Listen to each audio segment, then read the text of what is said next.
Tawagin niyo na lang ako sa pangalang Robert. Gusto ko lang ibahagi yung karanasan ko bilang isang delivery rider sa gabi. Sir Dave, mas pinili kong gabi magbiyahe para iwas sa traffic at init ng araw. Isang typical na gabi nun sa isang fast food chain.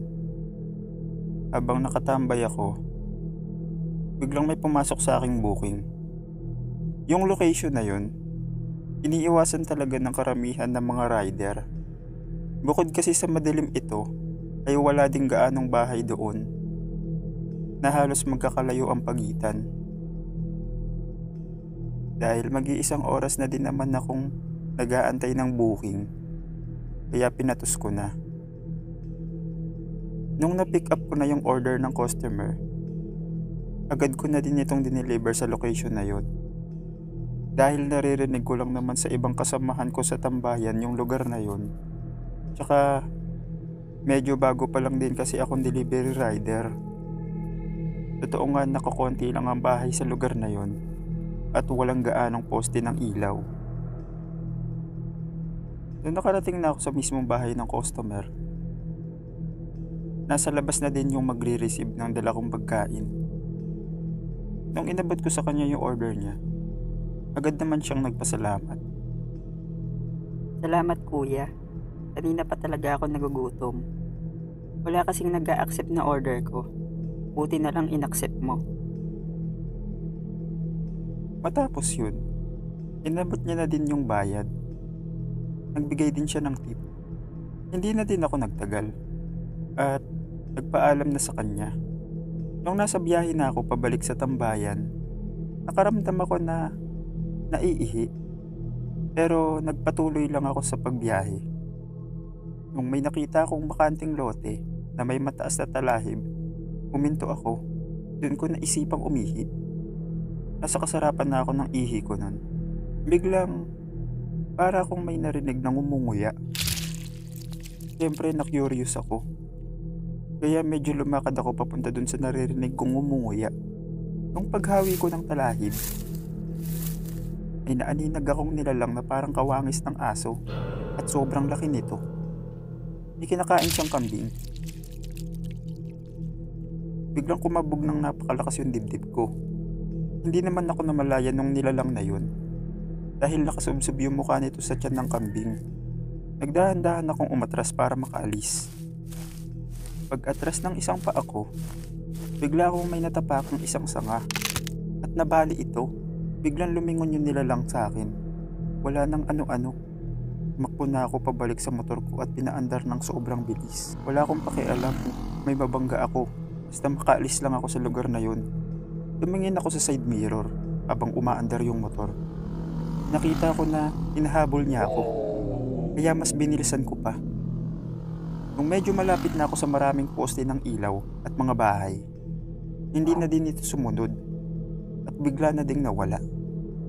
Matapos yung pangyayaring yun, hindi na muna ako bumalik sa tambayan. Dumiretso na ako sa bahay at ilang araw ding hindi bumiyahe. Sir Dave, bumalik pa rin naman ako sa pagdi-deliver. Pero mas pinili ko na lang na mag-deliver sa umaga dahil sa pangyayaring yun.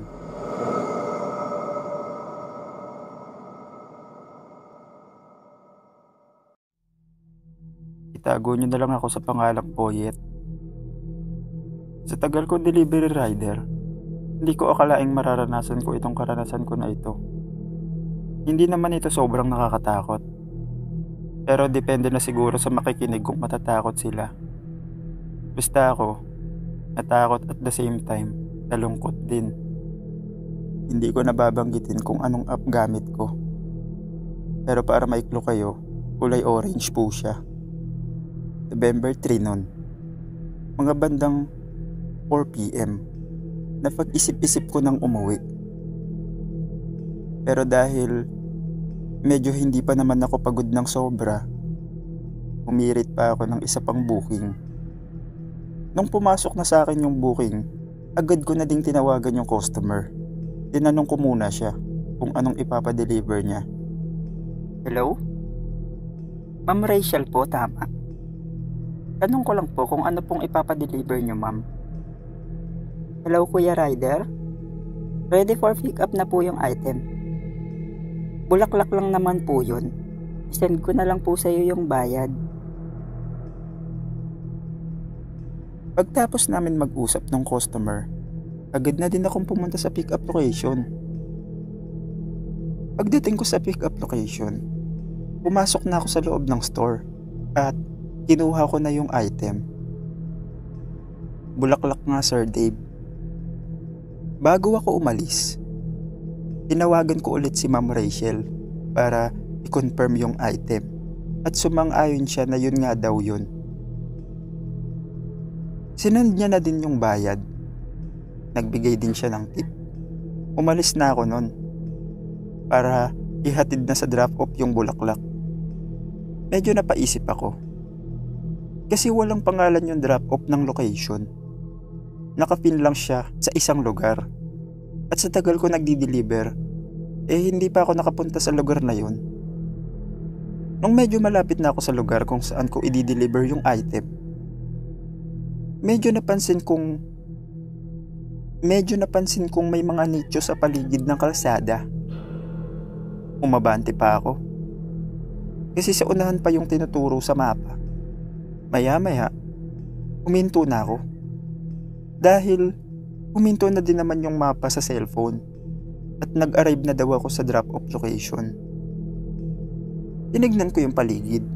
Napansin kong loob na siya ng sementeryo. Kinabahan ako. Hindi dahil nasa sementeryo ako. Kasi naisip ko, baka modus yun at bigla akong hold upin. Madami na kasi akong nabalitaang ganun. Kaya tinawagan ko si Ma'am Rachel at binanggit ko sa kanya na nasa drop-off location na ako. At ang sabi niya, Kuya Rider, nakikita mo yung nag-iisang nicho dyan na kulay puti na may design na mga ibon? Opo ma'am, may damo-damo na parang hindi na nalilinisan. Kaya nga nabisi na kasi lahat ng kamag-anak niyan at hindi na naalala yung kamag-anak nila na yan. Ganun po ba? Oo kuya, kunin mo yung bulaklak at ilagay mo dyan sa nicho. nagulat ako nang biglang umiyak si Ma'am Rachel. At bigla ding naputol yung tawag. Hindi muna ako umalis. Kasi naalala ko yung sinabi niyang wala na daw dumadalaw sa nicho na yun. Kaya ang ginawa ko, binunot ko yung mga damo sa paligid ng nicho. Kasi yung mismong pangalan, hindi na din makita kasi natabunan na din ng mga damo. Nung maalis ko na yung mga damo, nilagay ko na din yung bulaklak. Biglang may lumapit sa aking batang lalaki at nagbebenta siya ng kandila. Kaya naman, bumili agad ako. Nung ititirik ko na yung kandila sa tabi ng pangalan ng nakahimlay, bigla akong napaatras. Dahil yung pangalan ng customer at pangalan ng nasa nicho ay iisa. Hindi na ako nagtagal sa lugar na yun at umalis na agad. Habang nasa biyahe ako, iniisip ko yung nangyari. Hindi pa rin ako makapaniwala. Paano nangyari na nakapag-order at nakapagbayad siya sa akin? Kaya tinawagan ko ulit yung number niya. Pero hindi ko na ito makontak. Sir Dave, kinikilabutan pa rin ako sa mga nangyaring yon. Pero nakakalungkot lang isipin na may mga mahal tayo sa buhay na nakakalimutan na natin dahil sumakabilang buhay na sila.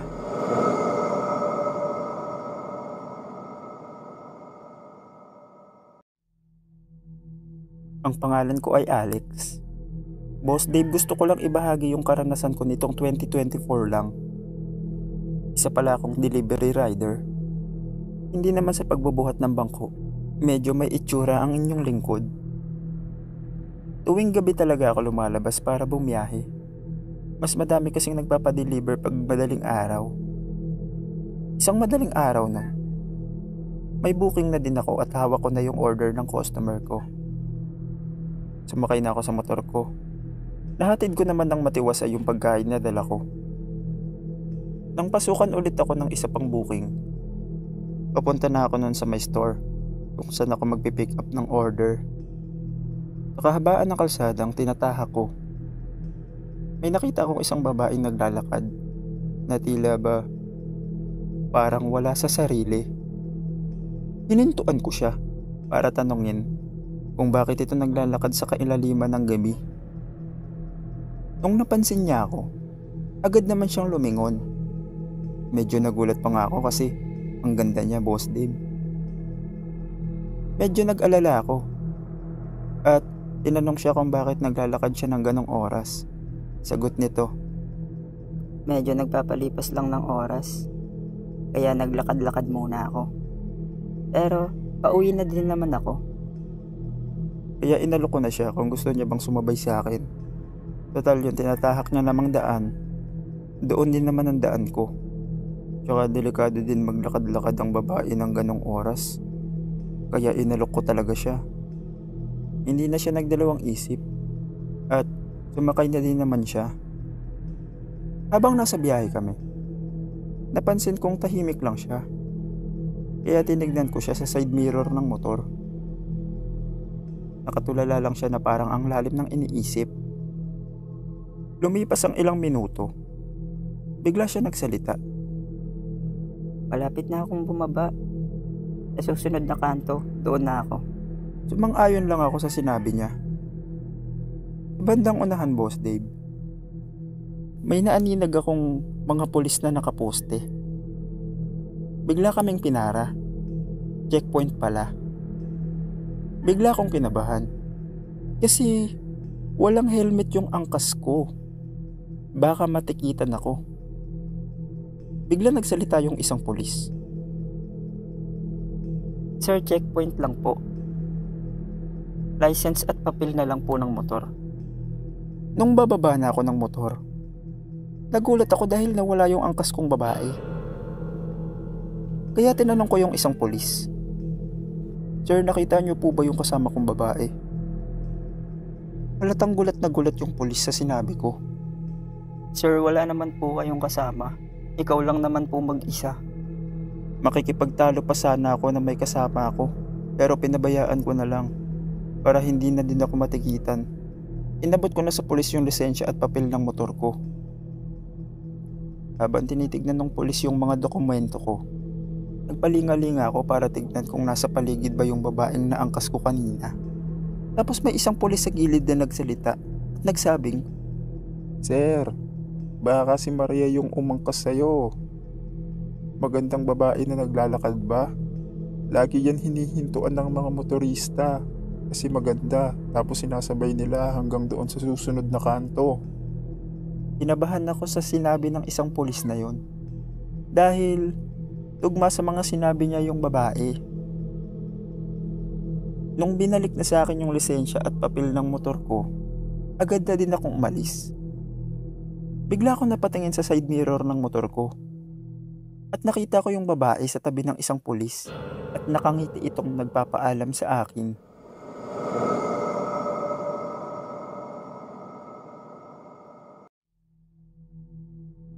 Ako si Norman. Ang ikukwento ko po ay yung panahong delivery rider pa ako. Pandemic yun, Sir Dave. Papunta na ako nun sa isang lugar na parang farm para kunin yung i-deliver ko. Pagdating ko sa mismong lugar, may sumalubong sa akin isang matandang lalaki na may mahabang puting balbas. Medyo natakot ako at napaatras dahil duguan yung damit ng matanda. Pero bigla siya nagsalita. Iho, ikaw ba yung kukuha ng order ni Mr. Sanchez? Tinignan ko yung pangalan ng booking sa cellphone ko. Mr. Sanchez nga yung pangalan nung nag-order. Sumagot ako sa matanda na kay Mr. Sanchez nga yung kukunin kong order. At sabi nitong sundan ko daw siya. Kaya sinundan ko yung matanda.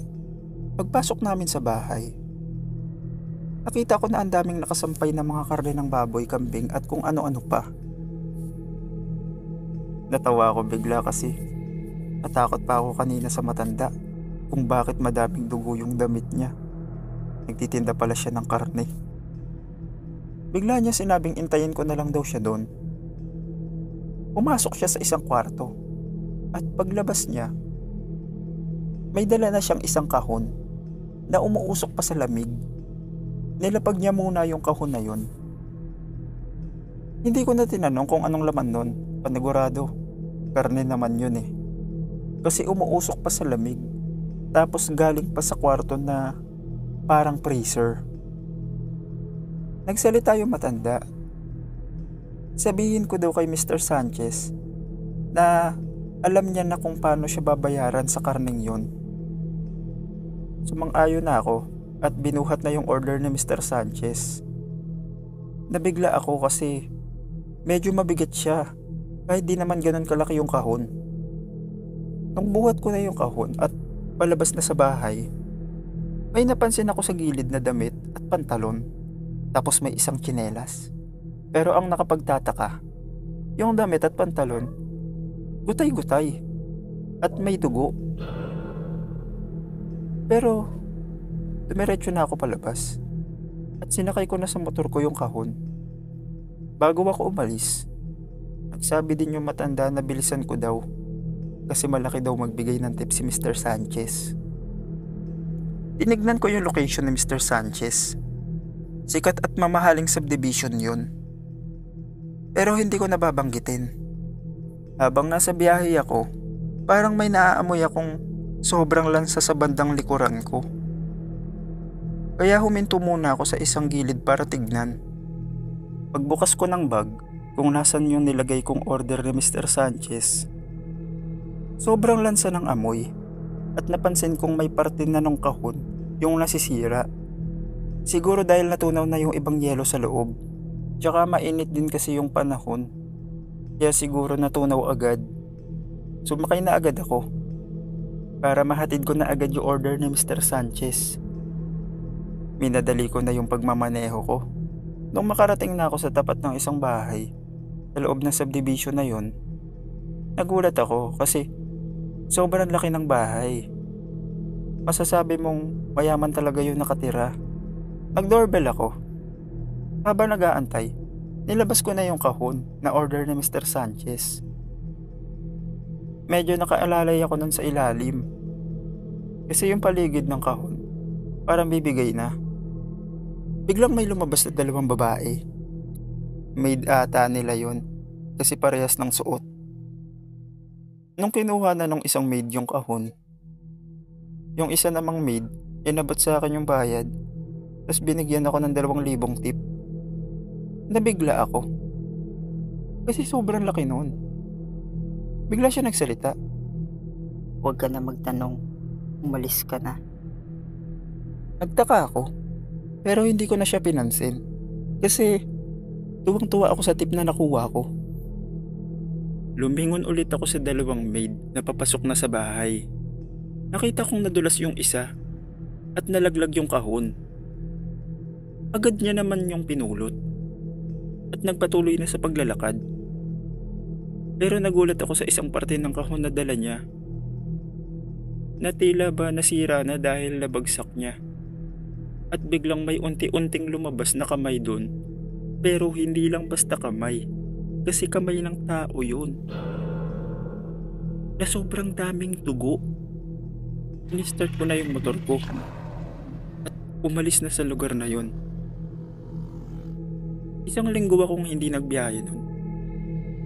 Dahil iniisip ko pa rin yung nangyari at kung ba't may kamay ng tao doon. Sir Dave, bumalik din naman ako sa pagdi-deliver. Pero hindi ko na ulit nakuhaan yung lugar na yun. At sana wag na talaga.